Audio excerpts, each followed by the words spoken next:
Hello students, एक बार फिर से स्वागत है आप सबका हमारे नए लेक्चर में। लास्ट लेक्चर में हम लोगों ने क्वेश्चन नंबर 16 कंप्लीट कर लिया था और क्वेश्चन नंबर 17 मैंने आपको होमवर्क में दिया है, लेकिन 17 नंबर में थोड़ा एक प्रोडक्शन का पॉइंट आने की वजह से उसी से रिलेटेड एक प्रॉब्लम मैं ले लेती हूँ ताकि आपको 17 नंबर होमवर्क करने में ईजी हो जाएगा। ओके, तो स्टार्ट करेंगे हम क्वेश्चन नंबर 18।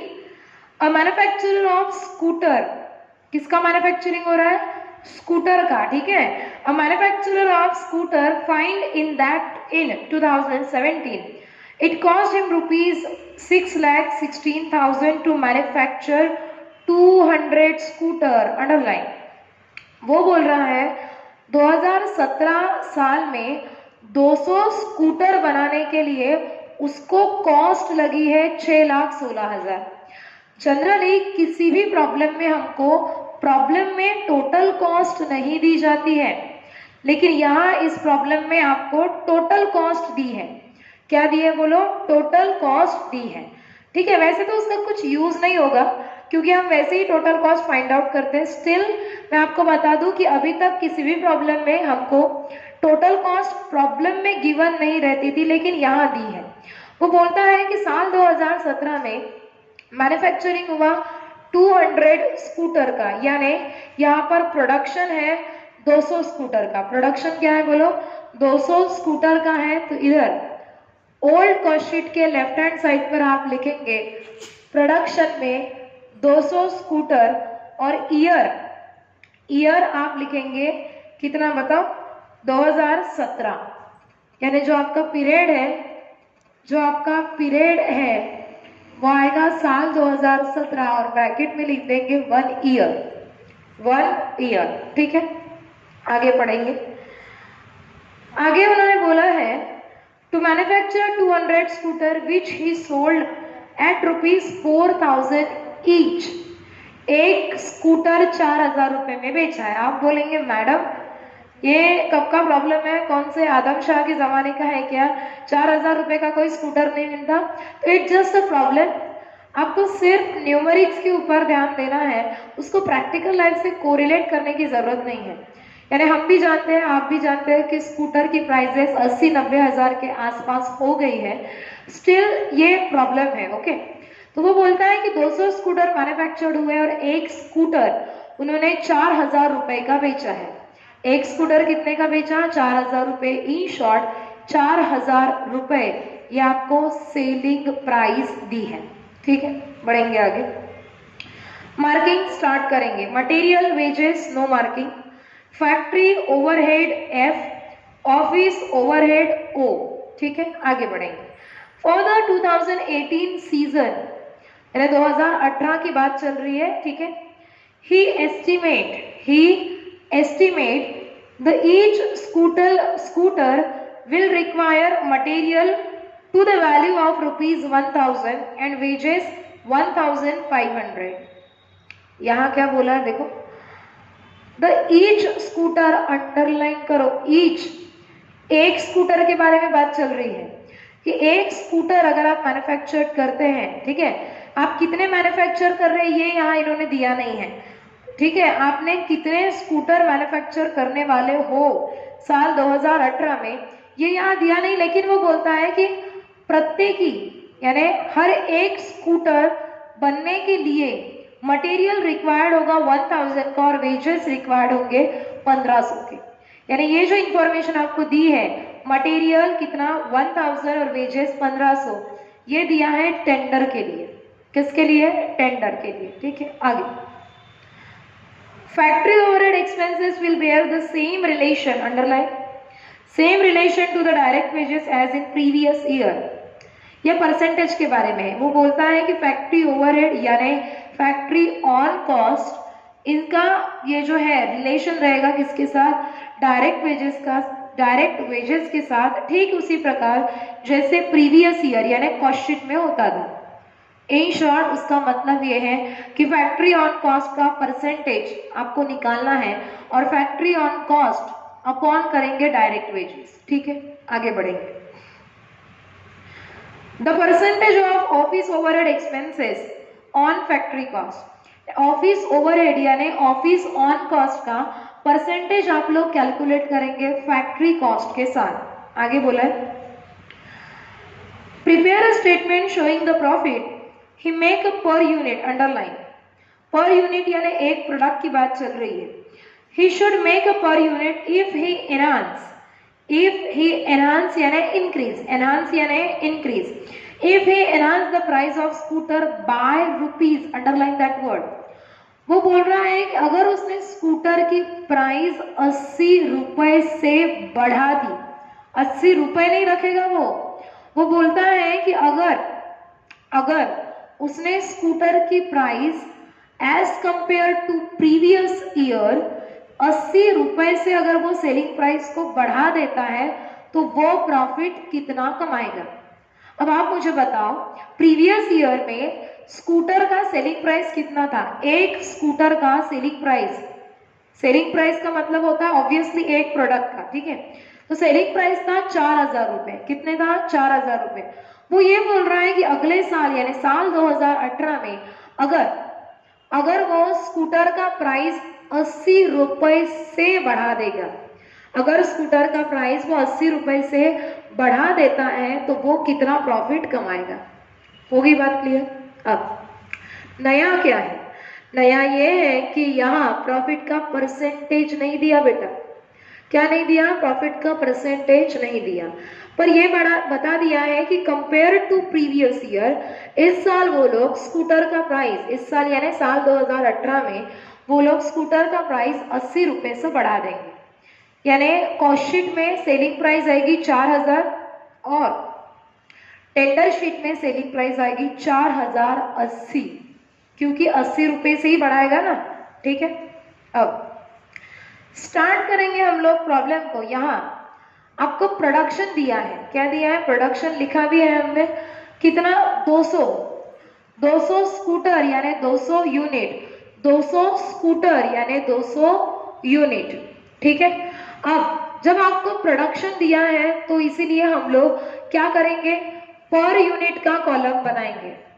अभी तक टाइप नंबर 2 में, मैं टाइप नंबर 2 की बात कर रही हूँ, अभी तक टाइप नंबर 2 के किसी भी प्रॉब्लम में हमने पर यूनिट का कॉलम नहीं बनाया था, क्योंकि प्रोडक्शन यूनिट नहीं दिए थे। यहाँ दिया है इसलिए पर यूनिट का कॉलम बनाया है। तो स्टार्ट करेंगे प्रॉब्लम को, लिखेंगे नंबर 1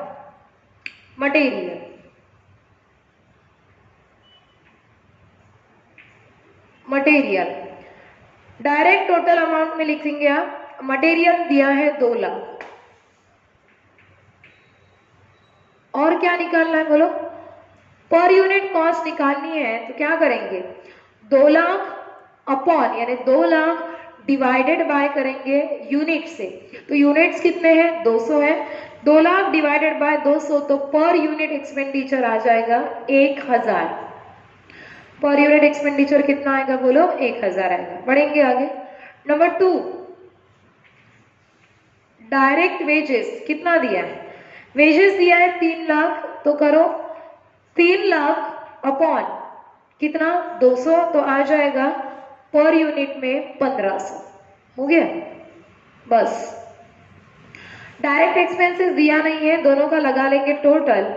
टोटल को बोलेंगे कैपिटल ए, प्राइम कॉस्ट कितना? 2 लाख प्लस 3 लाख, टोटल आ गया आपका 5 लाख, और इधर आ गया 2500, ठीक है। बढ़ेंगे आगे। नंबर 3 लिखेंगे फैक्ट्री ऑन कॉस्ट। चलो चेक करो एफ मार्किंग वाले कितने आइटम है। एफ मार्किंग वाला यहाँ पर एक ही आइटम दिया है, नाम है उसका फैक्ट्री ओवरहेड। कितना है अमाउंट? अमाउंट है 60,000। पर यूनिट निकालना है। 60,000 डिवाइडेड बाय 200, तो पर यूनिट आ जाएगा 300। पर यूनिट कितना आ जाएगा बोलो? 300, ठीक है। फिर आगे यहाँ टोटल लगाएंगे।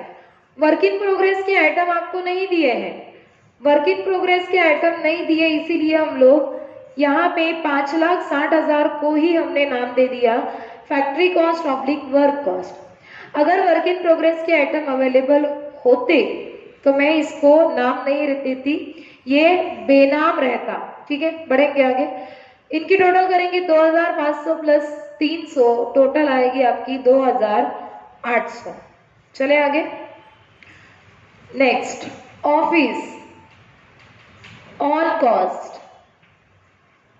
ऑफिस ऑन कॉस्ट में दिया है नंबर 1, एक ही आइटम है ओ मार्किंग वाला, वो है ऑफिस ओवरहेड। अमाउंट यहां दिया है 56,000। 56,000 अपॉन करेंगे 200, तो 56,000 अपॉन 200 करो तो आता कितना है 280। ठीक है, लगाएंगे टोटल। टोटल जो आएगी उसको बोलेंगे ओसी, यानी office cost oblique production cost. 5,60,000 plus 56,000 आ गया 6,16,000। चेक कर लो, यही आपकी टोटल कॉस्ट है जो आपको प्रॉब्लम में दिया है। देखो 6,16,000, ये पॉइंट बिल्कुल पहली लाइन में उन्होंने बोला है कि 200 स्कूटर को मैन्युफैक्चरिंग करने के लिए 6,16,000 रुपए कॉस्ट लगी है। ठीक है, बढ़ेंगे आगे। Number 5, selling and distribution expenses नहीं दिए एस मार्किंग वाले आइटम, तो ऑब्वियसली आपका टोटल कॉस्ट आ जाएगा कितना 6,16,000 और पर यूनिट में आ जाएगा 3,080। अब आप बोलेंगे मैडम यहाँ सेल्स नहीं दिया है तो टोटल कॉस्ट पे प्रॉब्लम को क्लोज कर दे क्या, तो मैं बोलूंगी बिल्कुल नहीं। सेल्स नहीं दिया है लेकिन सेलिंग प्राइस दी है, इसलिए आपका प्रॉब्लम टोटल कॉस्ट के ऊपर क्लोज नहीं होगा। क्या दिया है, सेलिंग प्राइस दिया है, तो क्या कर सकते हैं, देखो कैसे निकालेंगे सेल्स को। कितने स्कूटर है 200, आप ये बोलेंगे कि ये तो प्रोडक्शन यूनिट है, और फिर प्रोडक्शन यूनिट को ही सोल्ड यूनिट यहां मानना है क्या, बिल्कुल। Production units equal to sold unit होते हैं, मैंने हमेशा आपको ये बात बताई है। आप बोलेंगे एक दो प्रॉब्लम आपने हमको ऐसे भी पढ़ा है जहां पे आपने खुद ने बोला है कि यहाँ production unit equal to sold unit नहीं होगा। याद करो मैंने ये कब बोला, जब हमारे प्रॉब्लम में closing stock of finish good rupees में अवेलेबल था, यूनिट में नहीं था, और वो आपका टाइप था टाइप 1B।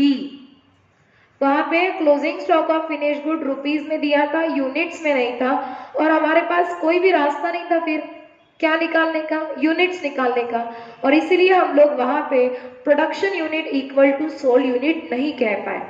लेकिन जैसे कि आप देख रहे हैं यहाँ तुमको दिख रहा है क्या कहीं पे closing stock of finish good दिखता है क्या, बताओ, नहीं है। तो इसी का मतलब क्या हो जाएगा, बोलो, मतलब होगा कि production unit equal to sold unit, यानी जितने यूनिट बनाए उतने ही यूनिट बेचे। ठीक है, तो 200 यूनिट मतलब 200 स्कूटर, और एक स्कूटर की कीमत दी है 4,000 रुपए। देखो पहली लाइन चेक करो, क्वेश्चन की पहली लाइन चेक करो, तुमको सेलिंग प्राइस दिया है 4,000 रुपए, कर दिया। चलो 200 मल्टीप्लाई 4,000, सेल्स आ गया 8 लाख, सेल्स आ गया आपका 8। अब प्रॉफिट आ रहा है क्या, हमेशा आएगा, ऐसा जरूरी नहीं, लॉस भी आ सकता है। टोटल कॉस्ट की कंपैरिजन में अगर आपके सेल्स का अमाउंट ज्यादा है, आई रिपीट, टोटल कॉस्ट की कंपैरिजन से अगर आपका टोटल आपका जो सेल है वो क्या है, ज्यादा है, then difference will be called profit. तो यहां लिखेंगे प्रॉफिट। आप लोग कलर पेन यूज करोगे, ठीक है।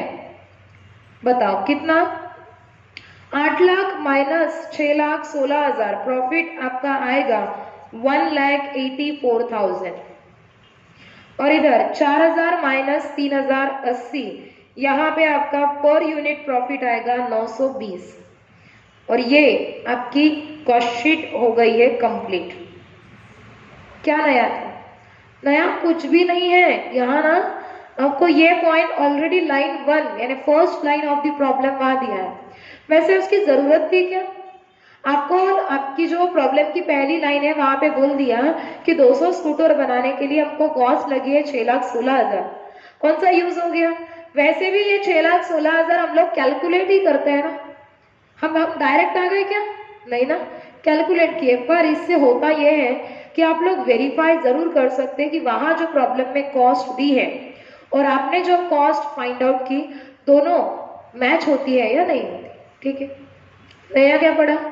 नया ये पढ़ा कि प्रोडक्शन यूनिट दिए थे इसलिए पर यूनिट का कॉलम हमने बना लिया, और सेल्स नहीं दिया लेकिन सेलिंग प्राइस दी है, सेल्स नहीं दिया लेकिन सेलिंग प्राइस दी है, और on the basis of selling price या फिर with the help of selling price आपने सेल्स कैलकुलेट किया है। सेल्स कैसे निकाला? Sold unit multiply selling price. Sold unit कितने? 200। क्यों माने सोल्ड यूनिट 200 हमने? क्योंकि यहाँ कोई भी ओपनिंग और closing stock of finish good नहीं था। Opening and closing stock of finish good units में अवेलेबल नहीं है और ना ही रुपीज में है। ठीक है, इसीलिए प्रोडक्शन यूनिट इक्वल टू मान लिया सोल्ड यूनिट। ठीक है, अब कॉस्ट शीट हो गया कंप्लीट। कॉस्ट शीट कंप्लीट होने के बाद हम बढ़ेंगे टेंडर की तरफ।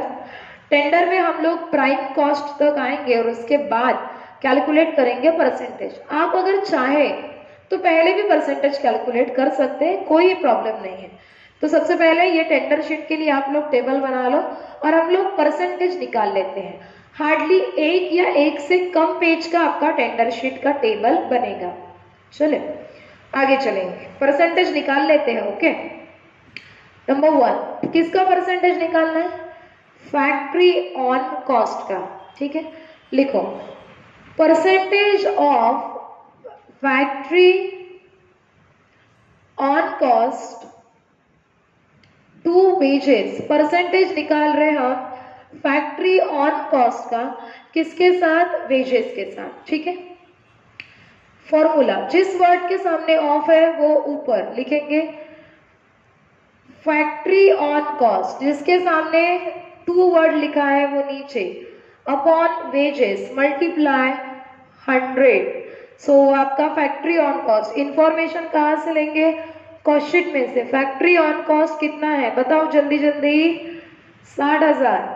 आगे वेजेस कितना है? 3 लाख। 60,000 अपॉन 3 लाख मल्टीप्लाई करेंगे 100, आ गया 20% ऑन वेजेस। डन, पहला परसेंटेज निकल गया। दूसरा नया कुछ भी नहीं इसलिए मैं ज्यादा एलैबोरेट नहीं कर रही हूं। ओके, दूसरा percentage of office on cost to factory cost. ठीक है, जिसके सामने ऑफ वर्ड है वो ऊपर लिखो, लिखेंगे ऑफिस ऑन कॉस्ट अपॉन क्या करेंगे? फैक्ट्री कॉस्ट मल्टीप्लाई कर दो 100 से। चलो क्या लिखा बताओ? लिखा हमने office on cost upon factory cost into 100। अब देखो ऑफिस ऑन कॉस्ट का कितना अमाउंट है, चेक करो। ऑफिस ऑन कॉस्ट का आपका अमाउंट है यहाँ पे 56,000 अपॉन फैक्ट्री कॉस्ट है आपका 5,60,000 इंटू 100, तो आ गया 10% किसके ऊपर? On factory cost. 10% किसके ऊपर? फैक्ट्री कॉस्ट के ऊपर। बस आगे सेलिंग डिस्ट्रीब्यूशन का परसेंटेज हम चाहे तो निकाल सकते हैं, लेकिन कब? जब अमाउंट अवेलेबल होंगे। अब यहाँ निकाल सकते क्या? नहीं। क्यों नहीं? क्योंकि देखो ना आप लोग ओल्ड कॉस्ट शीट देखो, चलो यहाँ सेलिंग डिस्ट्रीब्यूशन का आइटम है क्या? नहीं है, तो इसलिए परसेंटेज भी नहीं निकलेगा। अब परसेंटेज कैलकुलेट हो जाने के बाद हम प्रिपेयर करेंगे हमारी टेंडर शीट। सबसे पहले एक बात बताओ, यहाँ पे टेंडर शीट में आपको प्रोडक्शन बताया क्या कि वो कितना करेंगे? नहीं बताया। टेंडर शीट में बताया नहीं कि प्रोडक्शन कितना करेंगे, लेकिन आपको जो इंफॉर्मेशन दी है वो एक स्कूटर के लिए है, ईच स्कूटर बोला था। ठीक है, तो ये जो प्रोडक्शन है बेसिकली अगर देखा जाए प्रोडक्शन 1 यूनिट का नहीं हो रहा, प्रोडक्शन 1 यूनिट का नहीं हो रहा है, लेकिन इंफॉर्मेशन 1 यूनिट के हिसाब से ही है। उन्होंने बताया है कि एक scooter manufacture, each word use किया है ना, ईच मतलब क्या बोलो, उसको मराठी में बोलते हैं ना प्रत्येकी एक, तो ईच यानी एवरी स्कूटर मतलब एक सिंगल स्कूटर, तो एक सिंगल स्कूटर के सारे मटेरियल और वेजेस वगैरह उन्होंने दिए हैं। प्रोडक्शन दिया नहीं तो मैंने यहाँ लिखा नहीं, पर लेकिन उन्होंने पीरियड में बोल दिया कि हम साल 2018 में ये काम करेंगे। कॉस्ट शीट साल 2017 के हिसाब से थी, टेंडर शीट साल 2018 के हिसाब से कर रहे हैं। ठीक है, देखो पैराग्राफ में जो इंफॉर्मेशन दी है वहां बोला है point A, the each scooter will require material to the value ₹1000 लिखेंगे। नंबर 1 मटेरियल कितना 1000 हो गया, आगे बढ़ेंगे। नंबर 2 डायरेक्ट वेजेस कितना दिया है 1500, डायरेक्ट एक्सपेंसेस है क्या, नहीं है, लगाओ टोटल, टोटल लगाएंगे, लिखेंगे capital A prime cost, capital A prime cost total आएगी 1000 प्लस 1500, यहाँ आएगा 2500। आगे बढ़ेंगे। नंबर 3 अब यहाँ आपको फैक्ट्री ऑन कॉस्ट निकालना है। आपने परसेंटेज निकाला किसके बेसिस पर, ओल्ड कॉस्ट शीट के बेसिस पर। यूज कहाँ करेंगे, टेंडर में, किसके बाद, प्राइम कॉस्ट के बाद। ठीक है, यहाँ बोला है फैक्ट्री ऑन कॉस्ट, परसेंटेज तुमने निकाला कितना 20%, किसके ऊपर, वेजेस, तो लिखो 20% ऑन वेजेस। वेजेस दिया है 1500, 1500 का 20%, 1500 का 20% अमाउंट आपका आएगा 300। ठीक है, लगाओ टोटल। 2500 प्लस 3000 नहीं है 300 है, 2500 प्लस 300 टोटल 2800 लिखेंगे capital B, FC oblique WC यानी factory cost oblique work cost. ठीक है, आगे next office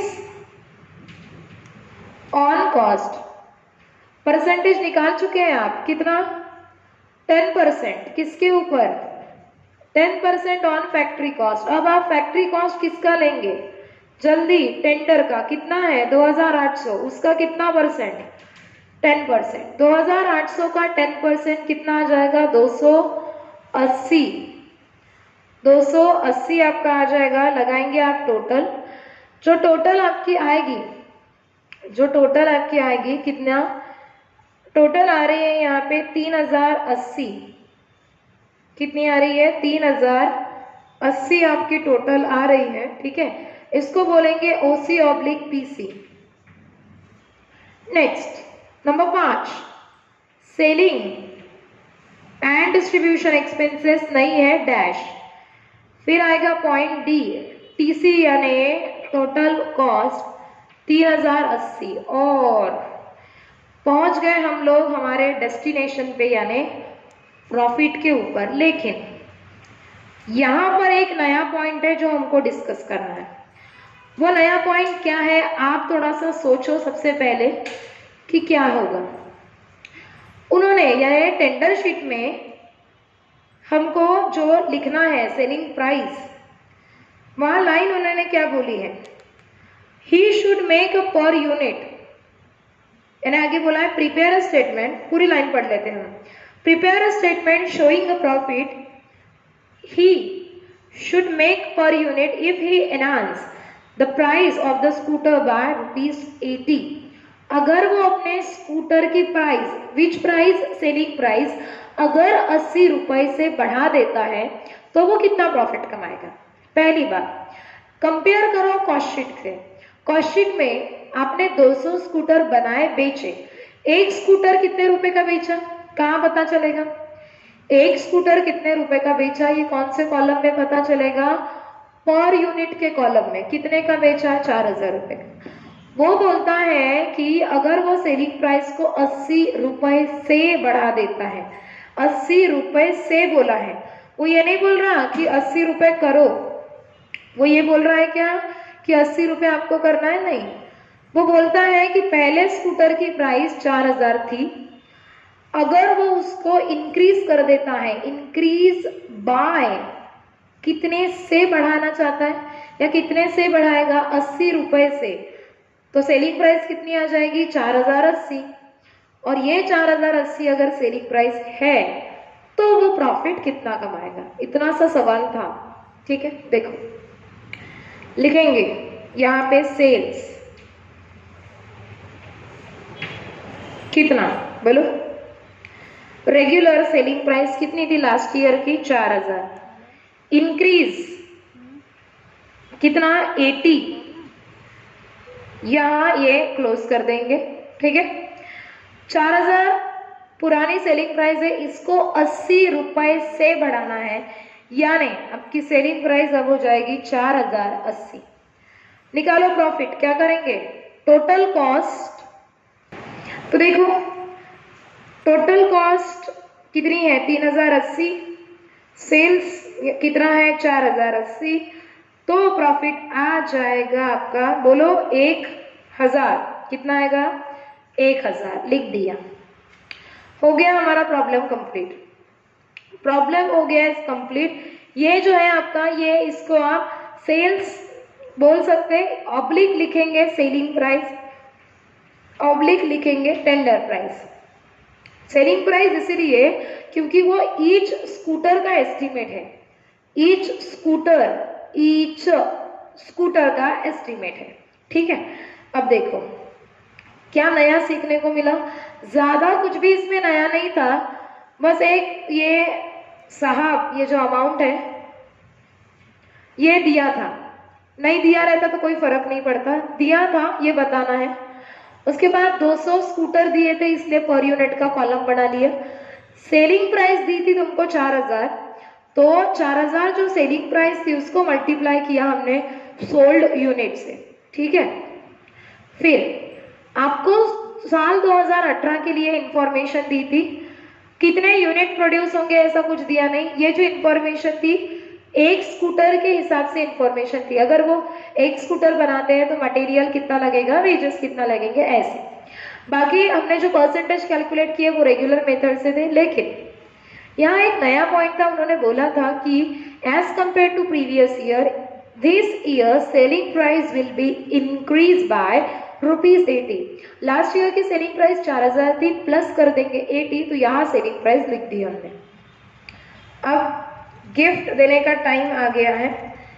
problem number 19 homework है, सेम प्रॉब्लम है, बस यहाँ पे स्कूटर मैन्युफैक्चरिंग था, अब आपका लेवल बढ़ रहा है तो प्रॉब्लम का भी लेवल बढ़ गया, स्कूटर से हम लोग आ गए कार के ऊपर। ठीक है, तो ये कार मैन्युफैक्चरिंग का प्रॉब्लम है, देखो सेम है, कॉस्ट दी है, कितने मैन्युफैक्चरिंग हुई कार की वो भी दिया है, एक कार कितने रुपए की बेची, 5400 रुपए, ये भी दिया है, इंफॉर्मेशन दी है। मैं 19 की बात कर रही हूँ। ठीक है, मटेरियल, वेजेस, फैक्ट्री ओवरहेड, ये सारी बातें हैं।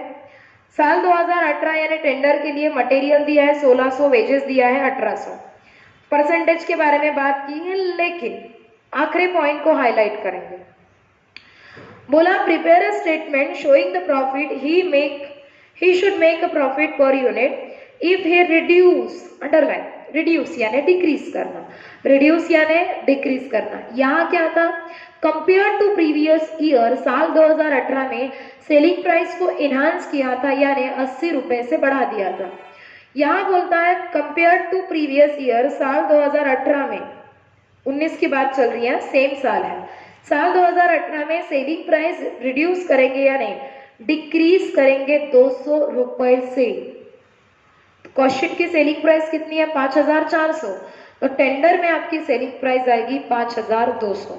इसके अलावा प्रॉब्लम में कुछ भी दम नहीं, कुछ भी नया नहीं, कर लेंगे आप लोग होमवर्क में। ठीक है, तो प्रॉब्लम नंबर 19 गया होमवर्क में, और आई थिंक मैंने प्रॉब्लम नंबर 20 भी होमवर्क दे देना चाहिए।